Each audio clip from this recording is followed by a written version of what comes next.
Hallo zusammen und willkommen zurück. Hello everyone, and welcome back to Neutrality Studies. Today I have book author and Moscow correspondent Ulrich Heyden with me. Mr. Heyden has been working in Russia since 1992 for various newspapers and is currently publishing for NachDenkSeiten and other German-language online platforms. Mr. Heyden, welcome. Herr Heyden, willkommen. Ja, schönen guten Tag. Yes, good day. Nice to see you. Freut mich, Sie zu sehen. Und Glad to see you. Could you maybe start by telling us a bit about yourself? So how did you come to Moscow in 1992? For which outlets? Back then they weren't online portals yet, but newspapers and magazines. Did you work? And yes, what was it like back then? Und ja, wie ging das damals so? Das war eigentlich so ein ganz emotionaler Entschluss. That was actually a very emotional decision for me. I had worked at Der Spiegel, that weekly magazine, in the documentation department. It was really tough work. You basically had to check the articles to see if they were written correctly, if the facts were accurate, and so on. And then the whole German reunification, the collapse of the Soviet bloc, that really fascinated me. Das hat mich doch sehr stark interessiert und ich habe irgendwie gedacht, ich wollte immer eigentlich Journalist werden. And somehow I thought I actually always wanted to become a journalist, wanted to move away from documentary work, but then I couldn't imagine staying at Der Spiegel because it was just too caught up in this mood of triumph, just like German politics, the German media, and the German public in general. We had won, after all. Our Western system had prevailed. Now the Russians wanted to become like us, which seemed good, but we were now practically delivering everything, even to the citizens of the GDR, everything that was important to us and that we valued. And people didn't really realize that true encounters can only happen on equal footing, and that there has to be an exchange. Nur auf Augenhöhe sich begegnen kann und es einen Austausch geben muss, dass man also praktisch es kann nicht nur ein Kanal sein, dass man vom Westen in den Osten was gibt. It can't just be a one-way channel where something is given from the West to the East. There has to be an exchange. And that exchange actually didn't take place because Russia, where I then went, was in such chaos, I'd say, due to the whole transformation policy, which was very chaotic, that people were, well, confused, I'd say.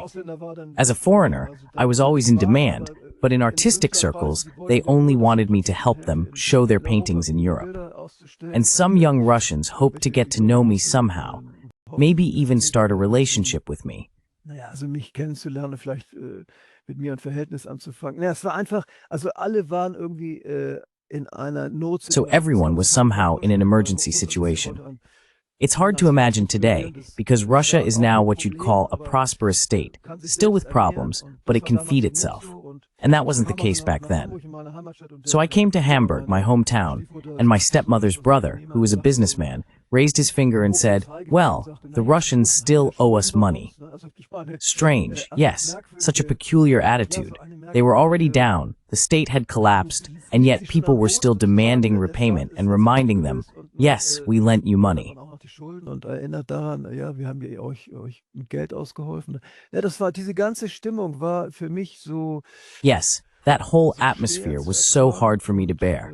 Also because my father had fought in the Second World War. He made it as far as 140 kilometers before Moscow and dreamed of marching across Red Square. He claimed that Russia had actually wanted to attack Germany and that they had only struck first. That was how he rationalized it. Well, I mean, it was a kind of trauma in my family, I would say, and something that still occupies my mind to this day. In meiner Familie, würde ich auch sagen, und was mich bis heute auch beschäftigt. Also ich möchte praktisch dazu beitragen, dass Deutsch und Russland. So I want to make a practical contribution to Germans and Russians, or Russians and Europeans, living together normally and peacefully. And I try to support that somehow through journalistic work. I then started working for the TAZ as a freelance contributor. There were two other colleagues there also from Berlin. Then I worked for the Tagesspiegel from 1999 to 2000 for the Rheinischer Merkur and quite a lot for Deutschlandfunk. There I produced reports from Russian regions. There was a great demand for reports from Russia. Even as a non-journalist, I had completed a degree in history. You could work there. There was a big demand, and they relied on people like me. I was then allowed to report from the regions, Tatarstan, Chechnya, and I traveled everywhere, mostly even at my own expense. Bin ich hingefahren und meistens auch sogar selbst finanziert. Ich habe nur Honorar gekriegt für den Radiobeitrag, den ich geliefert habe. I only received a fee for the radio piece I delivered. But everything I experienced fascinated me. Even the fact that there was a war in Chechnya, that the Russians were fighting for survival, that many people had practically lost their jobs, and that Russia had no real vision for the future. None of that discouraged me. What truly captivated me was the Russian way of life, the emotional nature of the Russians, their closeness, their strong connection to their own culture, to music, and also to classical music in Moscow, where I always went to concerts. Klassische Musik in Moskau, wo ich immer in Konzerte gegangen bin. Ja, es gab eben sehr viel sinnliche. There were just so many sensual experiences that kept me here.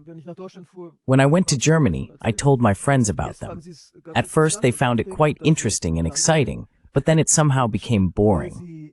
Well, you really have to experience Russia yourself. It's hard to convey in stories. But I still find it nice to live here, despite the major disability I have now. For example, it's become difficult for me to access my money in Germany, because my German bank doesn't want to cooperate. Well, that's just how things are. So ist die Lage. Ja, also eben die Beziehung. Yes, well, relations are as bad as they've ever been. But I have to add one more thing. My maternal grandmother is also German, and her brother, so my great-uncle, was killed on the Eastern Front fighting for the SS. Her father came back, as I understand it. And how did you experience that as a son, hearing your father's stories about the war on the Nazi side against the Soviet Union? Den Krieg auf der Seite der Nazis gegen die Sowjetunion. Ja, das war eigentlich, ich meine, das müssen Sie sich so vorstellen, Yes, it was actually, you have to imagine it like this. We were sitting at the breakfast table on a Sunday, the table richly set, so there was a festive mood. And then, at some point, it just came out of him. He started talking about some kind of difficulties. We were, 7, 8, or 10 years old, my two sisters and I, and it just came down on us like an ice storm. It was very depressing. I don't even know, did I feel sorry for him somehow? Probably. But on the other hand, I was raised Christian, and that whole enthusiasm for war that I still sensed in him, well, he had no distance from it. Nach wie vor, also hatte da keine Distanz. Erzählte aus dem Hier und Jetzt, so als ob es gestern gewesen wäre. He spoke about the here and now, as if it had been yesterday. That didn't fit with certain Christian values we were raised with, that you don't kill, that you respect other people, and so on. So it was a complete contradiction. And I think I left the church when I was 16 because I couldn't accept that inconsistency. I moved to the left after that, even toward communism. But I believe that to this day, I still hold on to those Christian values, and I ask myself, how did the soul of a German soldier, how did that actually work? How did it fit together? Sozusagen, wie passte das zusammen? Weil mein Vater war ja auch christlich erzogen worden. Because my father had also been raised Christian. But then I realized, after reading letters, for example, from my stepmother, that she said my father had sadistic fantasies toward Jews. And in conversations with him, I also noticed that he basically had an extreme aversion to Jews. And at our breakfast table, when we children were loud, my mother would say, "It's as loud here as in the Jewish school."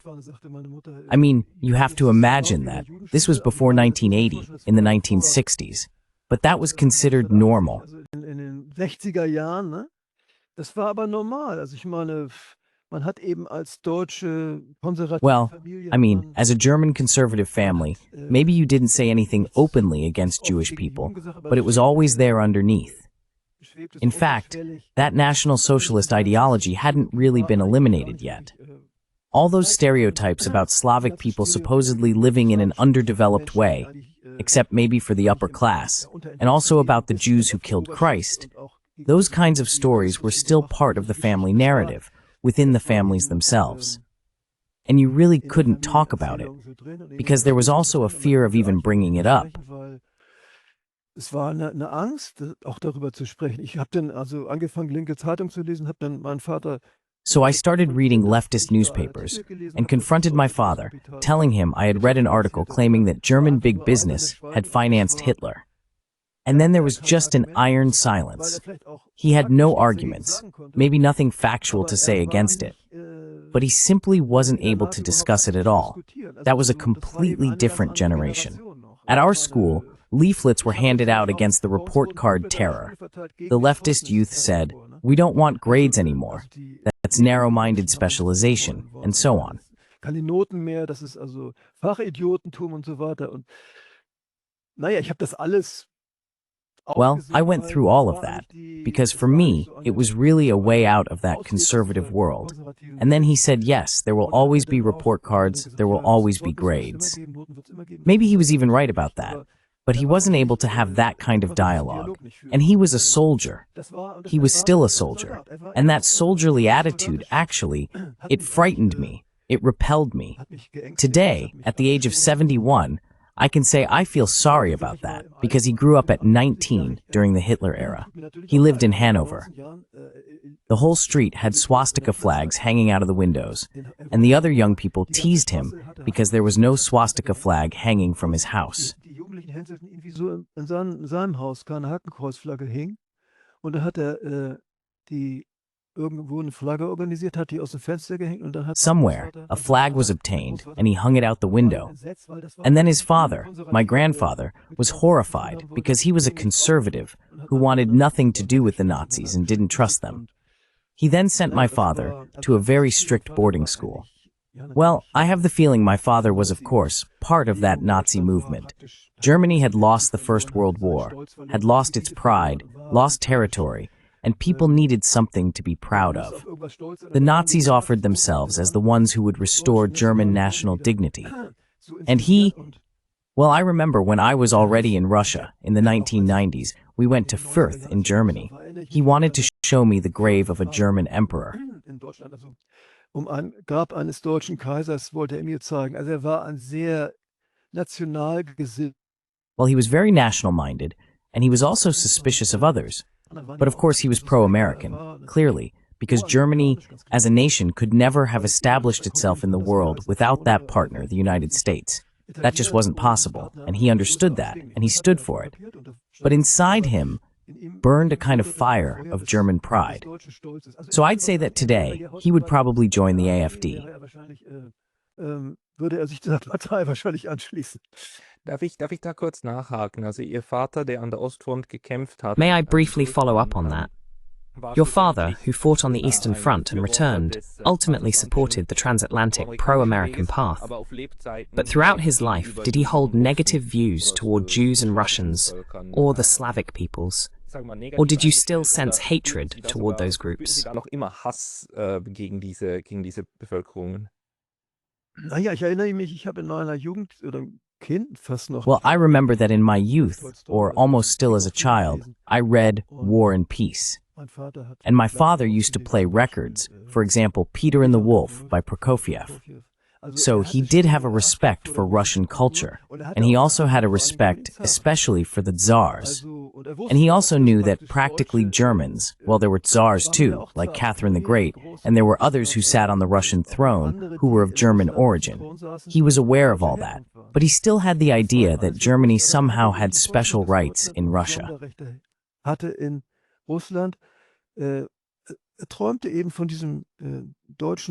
He was just dreaming of that German farmer who cultivated large fields in Russia. And there was probably this idea that the Russians couldn't do it themselves, that they were somehow underdeveloped.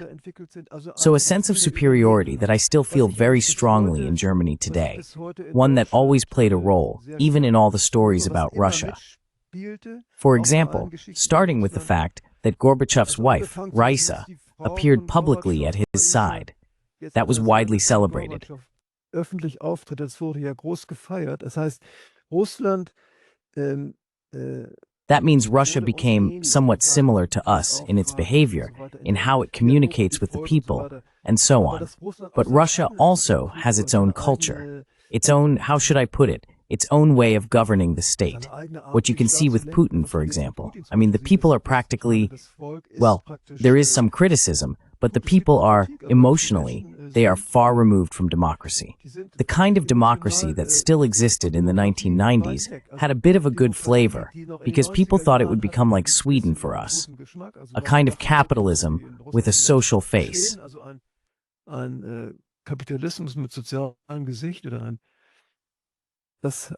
That eventually dissolved because of the negative experiences in the 1990s. But the problem of superiority, the feeling of superiority, seems to me to be the biggest issue in the relationship between Germany and Russia.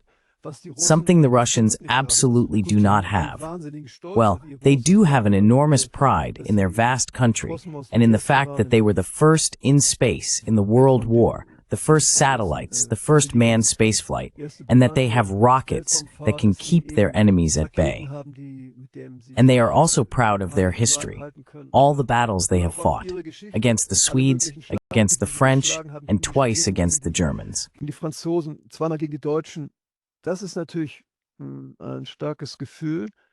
That is, of course, a strong feeling, one that in my view should really be conveyed through the media in Germany as well. Among educated Germans, at least in my father's generation, it still exists, everything I've just been talking about. But this new generation, people like Baerbock, Habeck, Kiesewetter, and the rest, they seem to have grown up consuming light historical literature and easy-to-digest Guido Knopp TV programs about Hitler. There's no real analytical work being done anymore. It's just a steady stream of pleasant images and simple explanations that always present us Europeans as the truly normal ones, in a sense, the superior ones. Normalen sozusagen, die Überlegenen darstellt. Ne? Das ist eine große Tragödie, dass wir... This is a great tragedy. Yes, just think about it. After the Second World War, the United Nations was founded. It was written into its charter. There should never again be war, never again fascism. And now it is the very country from which two wars against Russia once originated. The elite of this country are once again using those same words. And the Russian leadership, especially in recent weeks, has been strongly emphasizing this. In Germany, people are saying, they want to steal our money. They talk like the Nazis. Die reden wie die Nazis. Und gut, ich versuche dann immer noch ein bisschen zu differenzieren. Well, I still try to make some distinctions, because, after all, there are no concentration camps and no SA marching through German streets. But I mean, it's hard to argue when Russian artists are being banned from German cultural life, and when Russians have to justify why they come from Russia at all if they live in Germany, and that they have to immediately distance themselves from Putin the moment they open their mouths. I mean, all of that has nothing to do with democracy.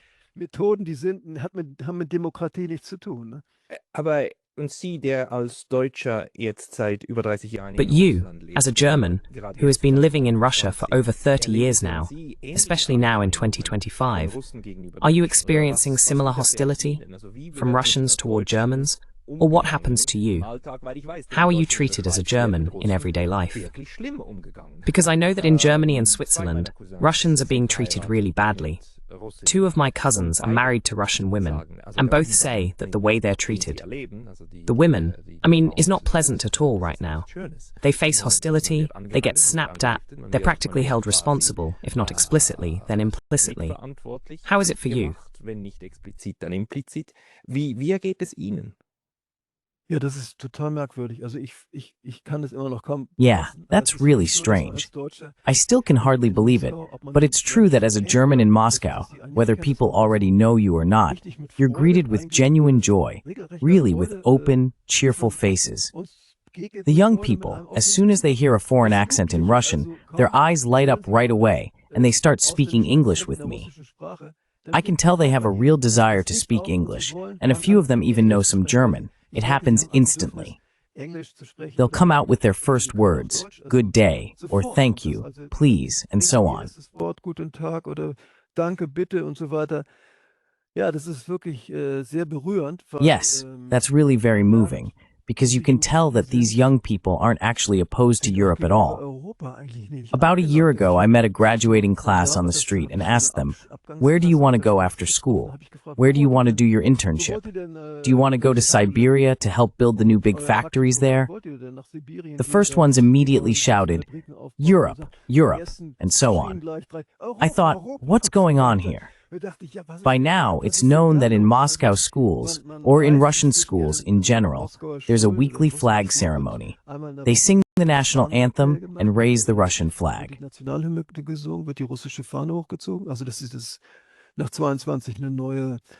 Well, it's like this. After 2022, a new tone has taken hold.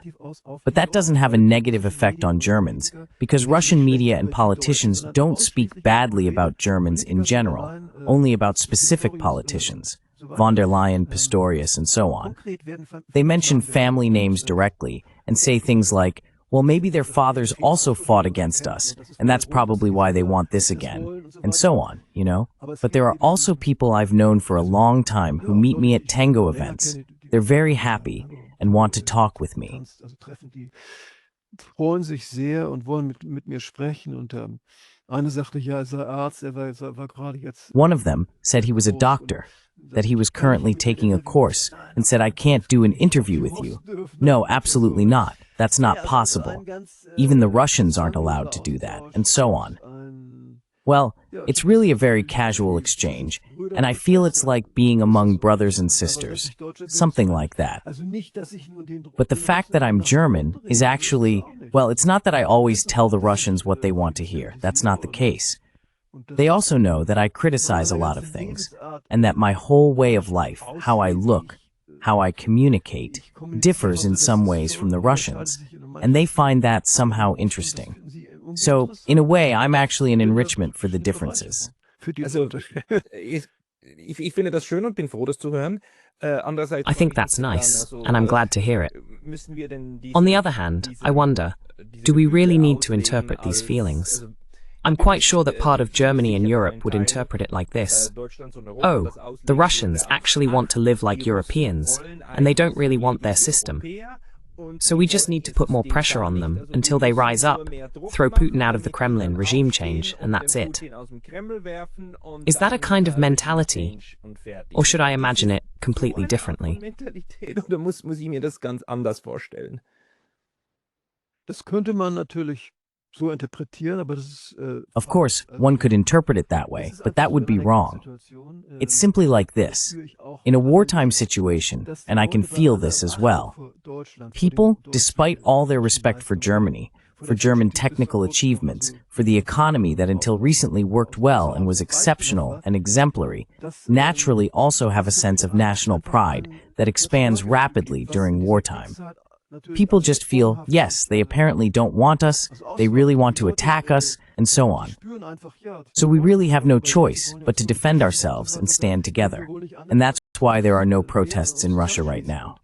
Deswegen gibt es auch in Russland jetzt keine Proteste. Das hat nicht was damit zu tun, dass auch Leute ins Gefängnis kommen. It's not about people going to prison for saying something negative about the Russian army. I think it's mainly a kind of reflex. You just feel it. You're Russian, you're being addressed as a Russian, and there's no way out of that. You have to stick together somehow. And it's also like this. When you walk through Moscow, it's kind of crazy. You hear American music everywhere, in hotel lobbies or sports centers. Even the names of places, like food market or food store, are taken into Russian as new words. Ins Russische so übernommen, als neues Wort. Also man hat seit den letzten, So, since 2014 and 2022, there hasn't been any kind of linguistic cleansing in the entire consumer sector. Young people dress completely in line with current Western trends, I'd say. The ones they still see on YouTube and in movies. And of course, all the Hollywood movies are still shown here on YouTube. They're still available there. And there you have all those, how should I put it, heroes. The way people dress too, many English words have been adopted into the Russian language. But that doesn't mean people want to give up their Russian identity. They're just adopting certain elements. und integrieren das, also vor allen Dingen natürlich im wirtschaftlichen Bereich. Also And they integrate that, especially in the economic sphere, of course. The whole digitalization, all the marketing in Russia, is at the highest level, in my opinion. Russia has nothing to be ashamed of there. And they integrate things, and that's actually a very strong Russian trait. They take things in, and then it feels as if it's inherently Russian. For example, Russians used to drive Audis or Mercedes, Porsches, and now they drive Chinese cars. It's taken as completely normal, as if it had always been that way. What's missing is that feeling Germans have, well, Mercedes, that's our brand, and so on. And we tend to look down on other brands, so to speak. Aber es passt ja zusammen. Also die Russen, so wie sie mir sagen, schätzen. But it all fits together. So, as you tell me, the Russians simply appreciate what comes from abroad. They value the good things that come from China, from America, from Germany. And that hasn't changed. This appreciation for what people like hasn't changed. Just as in Germany and in parts of Europe, Russian musicians are being disinvited. Concerts are being cancelled and collaborations are being cut off. Zusammenarbeit gekappt wird. Aber es ist natürlich so, man muss schon sagen, das gibt Of course, one has to say there is a very strong rejection of this gender policy, and also a lack of understanding about why homosexuals are being elevated and brought so much into the public eye. For Russians, that feels unnatural, and they reject it, across all political directions, whether communists or liberals. In practical terms, however one judges it, you have to imagine it like Germany in the 1960s, when homosexuals had to hide. But Russians don't really see that as a problem. In artistic life, in pop music, and in the entire entertainment industry, there are, of course, many homosexuals. Russians know that too. Are they visible? So can you see homosexuality? No, but you can imagine it. If a man doesn't show certain typical male behaviors very much, if he doesn't demonstrate them, but instead acts in a way that's more feminine, then you can imagine people thinking he's probably gay. But they don't go on witch hunts against homosexuals. Not that. There may have been witch hunts against homosexuals. There are in every society, in some way. But not as a mass phenomenon, as the German media claimed. The idea that a homosexual person in Russia has to live under a carpet is complete nonsense. Of course, there are also bars for homosexuals here, and so on. Bars für Homosexuelle und so weiter. Und die haben ihre Treffen und they have their meetings, and I had also spoken with some people. Some of them, back in the 2000s, wanted to organize a gay pride event, and they actually did. But then they were surrounded by Cossacks and the police. And then the other homosexuals said, "We don't want that. We don't want to confront people here unnecessarily with our cause. We just want to continue living our quiet homosexual lives and not constantly hold these demonstrations." And by the way, Putin also expressed himself in a similar way. So in that respect, he's a real liberal. You won't hear any gay jokes or anything like that from him. I found that quite... Well, of course, all the Russia supporters in Germany or Switzerland know that Putin is truly a real liberal, even though he now appears very patriotic and very tough. Obwohl eben heute eben sehr patriotisch und sehr hart auftritt. Können wir darüber vielleicht noch reden, weil das ist ja eines der größten Missverständnisse. Can we maybe talk about that a bit more? That's actually one of the biggest misunderstandings you can have.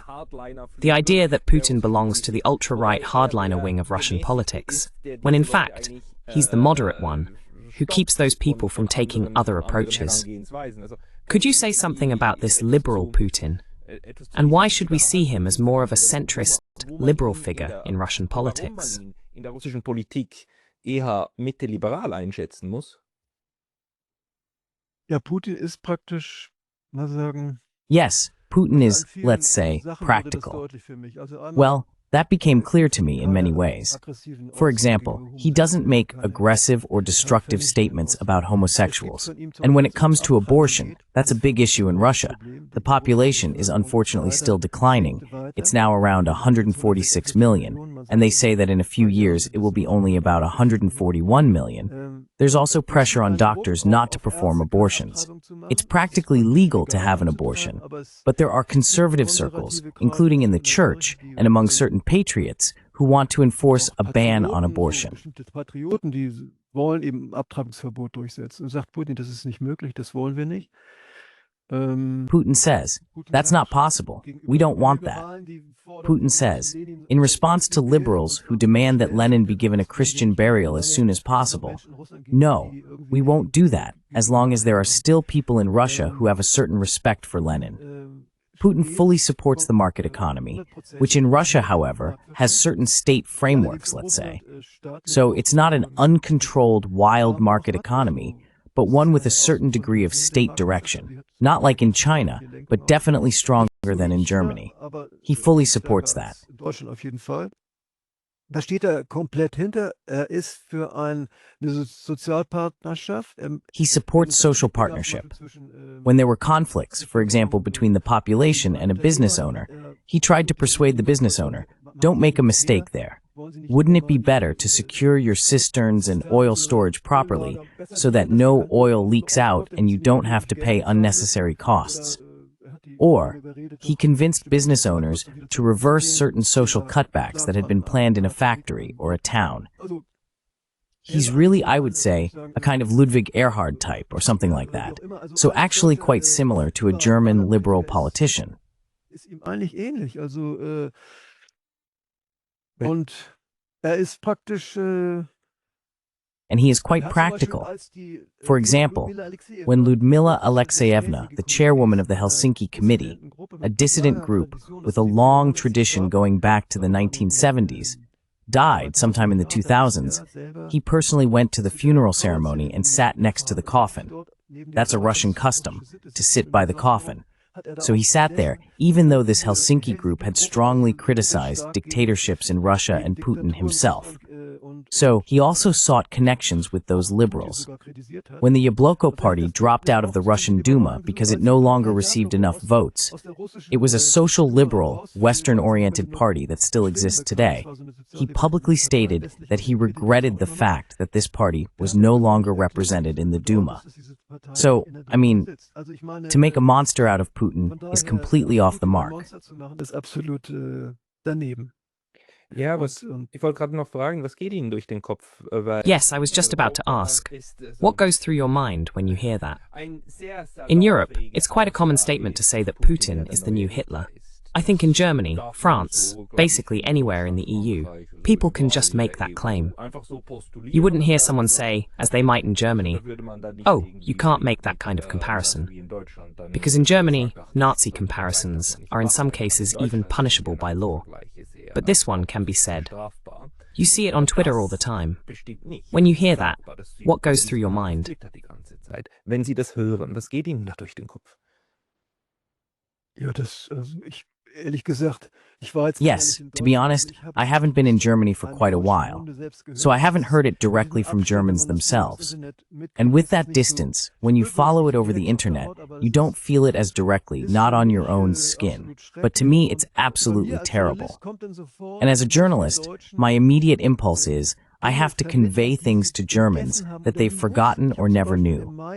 For example, in May, I met a woman who, as a 4-year-old, lived under German occupation in the Moscow region. She was then taken by German troops, deported to Estonia. There, she ended up in a children's concentration camp and had to donate blood as a 4- or 5-year-old girl for a German soldier. Für einen deutschen Soldaten. Und das hat sie mir also alles genauso geschildert. Und ich meine, And that's exactly how she described it to me. And I mean, this wasn't an isolated case. There were, in fact, such children's concentration camps in Ukraine and Belarus. They fought against the so-called Slavic subhumans, but they also took everything they could from these so-called subhumans, just as they did with the Jews in the camps, whose hair was shaved off, hair, teeth, and so on. And from these children, especially those who didn't look as Slavic as the woman I interviewed, they thought, well, she probably has Aryan blood after all. And then they drew her blood. Naja, die hat wahrscheinlich doch arisches Blut und dann hat man ihr Blut abgezapft. Also, ich meine, Und dass das nie eigentlich Well, Thema I im mean, deutschen that was Fernsehen actually never really a topic in the German media. The blockade of Leningrad with 1 million dead, all the massacres of civilians in the Soviet Union with 27 million victims, half of them civilians. As a journalist, I always want to remind people of that, to make them aware of it. And now there's also a new topic I've taken up again, visiting German war graves in Russia. And yes, even the mere existence of these graves isn't really acknowledged in Germany. Einfach diese Existenz dieser Gräber wird in Deutschland auch nicht wahrgenommen. Die deutsche Kriegsgräberfürsorge auf ihrer Website bringt The es German War auf Graves Commission doesn't put that on the front page of its website, even though it would be the obvious thing to do. It's hidden somewhere. 80 Jahre People just need to be reminded. Hey folks, 80 years ago, 3.8 million German soldiers died in Russian soil. So do you want that again? Do you doubt that it would happen again if you go to war against Russia? And what do you want? I mean, I don't even know how can you reach the Germans at what point, so they let go of this delusion that Putin is a Hitler. I think there really needs to be a lot of historical work, a lot of education, and people should actually be encouraged to be brave enough to go to their grandparents, their great-grandparents, open the trunks, read the letters written from the front, and really find out or write to the Bundeswehr office to determine where was my father actually. Bundeswehramt, wo man feststellen kann, wo war mein Vater eigentlich, welchen Weg hat gegangen, ist gegangen? Which path did he take? And then you realize, aha, so he walked past that concentration camp, that place of extermination. Then he must have noticed something. So we have to understand, we Germans are probably living under a trauma that we never processed, and that is now resurfacing. And it manifests itself, unfortunately also in an uncritical attitude toward Israel, in declaring Israel sacred. Instead of first starting with our own history, finding out from our own grandparents, what actually happened? Why did my father never talk about it? And that we ourselves should investigate what was going on back then. Und dass man selber mal eruiert, was war da? Ich habe immer wieder gesagt, dass etwas, was Japan... I've said many times that there's something Japan never did, something that didn't exist in Japan's relationship with China, but that Germany did do, meaning West Germany toward the east. That was Willy Brandt's kneeling. And that act of kneeling is a monumental image, even within Germany, even in the German media, used to show, yes, we have come to terms with our past. And then, of course, there's the connection with Israel, and the acknowledgement of the 6 million Jews killed by Nazi Germany. And Germany is also proud of its so-called culture of remembrance, the idea of remembering. Stolz ist auf seine sogenannte Erinnerungskultur, dass man sich erinnert. Aber was mir jetzt aufgeht, ist, dass Warschau ist ja in Polen. But what's dawning on me now is this. Warsaw is in Poland. So, a kneeling in Moscow never happened. A kneeling in Kiev before Ukraine became interesting again never happened either. And reconciliation took place across the Atlantic, at most with Eastern Europe, but not with Russia. So did Germany simply fail to become aware of its own history here? Because 27 million Soviet citizens died in that war. That's an unimaginable number, and it resonates nowhere today. What's your sense of how German remembrance culture connects with the question of Russia? Mit der Russlandfrage zusammengeht. Ja, also Sie haben das schon richtig beschrieben. Yes, really. You described that correctly. I observed all of it closely. The culture of remembrance was actually actively opposed. Let me give you an example. There was a German historian, Hannes Heer, who did research in Belarusian archives, collected letters from German soldiers and photographs, and proved that ordinary German soldiers were witnesses and in some cases also accomplices in crimes against civilians. He created an exhibition from this, which toured through Germany from 1995 to 2000. Then there were protests, a huge outcry among conservatives and patriots in Germany, because they said that this was meant to discredit our army and us as Germans. Die wollen ja unsere Armee und wollen uns als Deutsche irgendwie schlecht machen. Wir seien praktisch Verbrecher. Also, weil die Verausstellung hieß We were practically called criminals. Absolutely, because the exhibition was titled Crimes of the Wehrmacht. But I mean, those crimes did happen. And you see, what was really missing was state support, like what Israel had. In German television, there was the Holocaust film in 1979 the first time people saw emaciated Jews and concentration camp victims on TV. 30 years later, that was missing. And even today, there are still no images of the blockade of Leningrad, of the millions who died there. There are films that could easily be shown, photos that could be reconstructed and displayed, but that isn't being done. Aber das wird nicht gemacht. Es wird praktisch über diesen ganzen Krieg im Osten. There is still a veil over this entire war in the East. And if there were a courageous effort to confront history, if, for example, there were a film on German television about the crimes committed by the German Wehrmacht on the Eastern Front, it would, of course, cause major problems in many families and create enormous emotional tension, because people would have to face it. But that would help.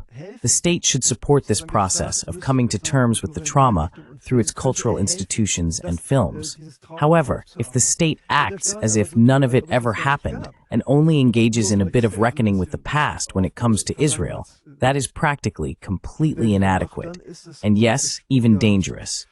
Because if you don't know your own history, you eventually fall into the same hole again, since all these fears that exist now, well, Russia is a large country, the largest country on Earth.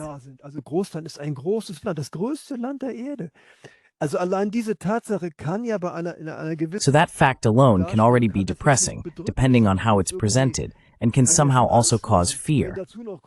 And then when you add things like, he's a dictator, he's just like Hitler, the opposition is imprisoned, and homosexuals are persecuted, and Stalin is still considered a hero by many people in Russia.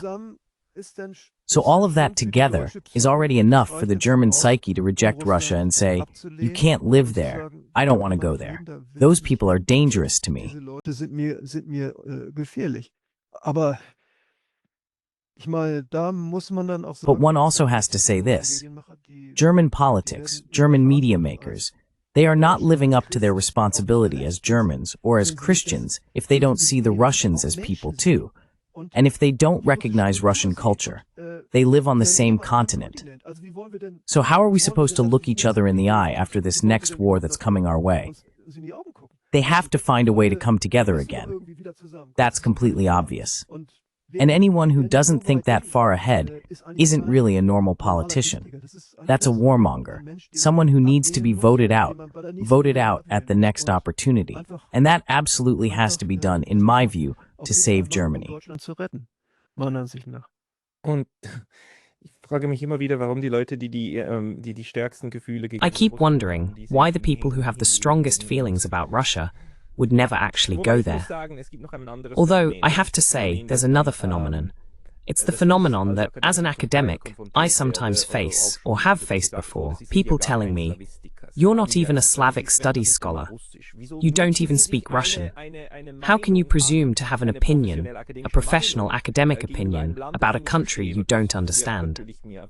And of course, that accusation comes from people who strongly support European politics, and who see Russia as either a new Soviet Union or a fascist state, now moving toward Europe. That's one side of it. But there are also expert opinions from people who actually know something about the subject. Es gibt die Expertenmeinungen von Leuten, die tatsächlich was von der Materie verstehen, die dann Ich meine, es ist schon ein Problem mit der Sprache, ne? Ich meine, There really is a problem with language, or with knowledge about Russia. Of course, it's good if you can speak the language. I learned it with effort, and I know, if I couldn't speak it, I would understand only half of what's going on. Because naturally, even someone who rejects the war, who supports dialogue with Russia, still needs to talk with Russians, and to have first-hand knowledge and impressions of the country. There are many things that don't work well, or that are troubling, but you have to see everything with your own eyes. And in this regard, the Russian language is absolutely essential, meaning you should read Russian newspapers, watch Russian television, talk to people on the street, and you shouldn't romanticize it either. Romantisierend, also sag ich mal, das Einfachste ist jetzt, wenn man gegen den Krieg ist. The simplest thing right now is this. If you're against the war, then you give your heart to Russia, and that's the end of it. So, Russia is wonderful or something, I'll move to Russia. But that's also superficial and too romanticized. You really have to, as a scientist anyway, but also as an ordinary person, try to listen to the different opinions within a country. So, I still try to talk not only with pro-Putin people, but also with others who might be against him. Because, every country consists of different political camps. It's the same in Russia, in Ukraine, and in Germany.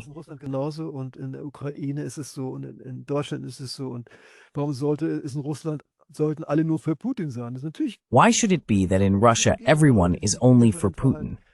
Of course, there are also opponents of Putin, or people who are indifferent, who perhaps don't want to speak publicly.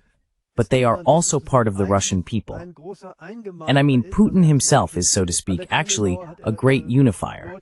For example, he brought back people from the emigration after the Russian Revolution and had them buried at the Kremlin wall. I've forgotten the name now, but he said they are Russians too.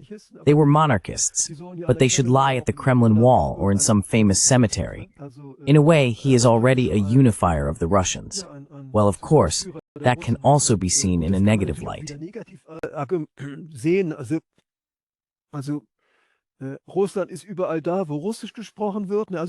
Russia is everywhere. Russian is spoken.